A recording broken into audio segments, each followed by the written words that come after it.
Après avoir défendu Jean-Luc Mélenchon et Marine Le Pen, je défends un autre démon en la personne d'Éric Zemmour. Dimanche 27 mars, lors d'un meeting d'Éric Zemmour au Trocadéro à Paris, on a pu entendre la foule scander « Emmanuel Macron, assassin ».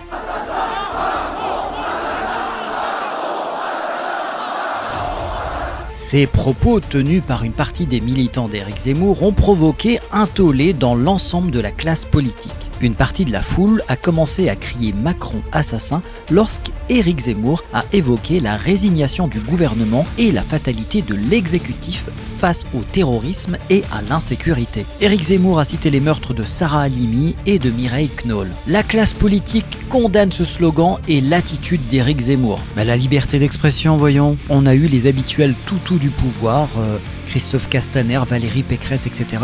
Celle-ci cite par exemple « Éric Zemmour laisse une foule crier Macron assassin. Je combats avec force le président sortant, mais laisser traiter un adversaire de meurtrier, c'est dangereux pour la République. » Éric Zemmour, quant à lui, affirme ne pas avoir entendu les slogans et il ne les cautionne pas. Concernant la non-réaction d'Éric Zemmour, Macron a deux hypothèses, l'indignité, la deuxième, la méconnaissance d'une réforme du quinquennat, le 100% santé, les prothèses auditives sont remboursées par la sécurité sociale. J'invite le candidat malentendant à s'équiper. Zemmour a répliqué à Macron « Je n'ai pas entendu ses propos, tout simplement ». Il dénonce une mauvaise polémique, une polémique minable parce que les journalistes et les politiques ne veulent pas voir la réalité. Emmanuel Macron sait très bien, lui, qu'on n'entend pas tout ce qui se passe, ce sont des mauvais procès, on parle d'une chose mineure.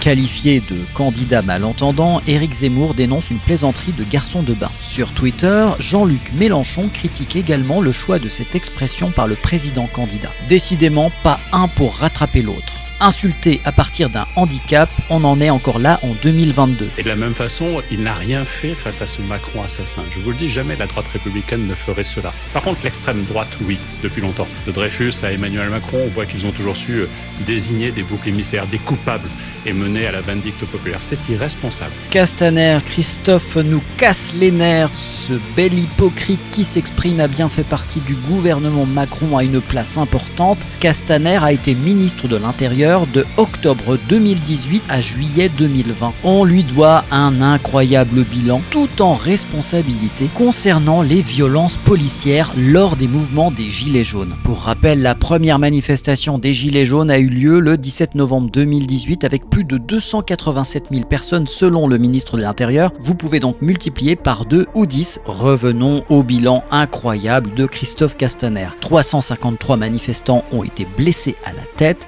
dont 30 éborgnés. Décompte du journaliste David Dufresne, sans compter les autres mutilations avec des mains arrachées.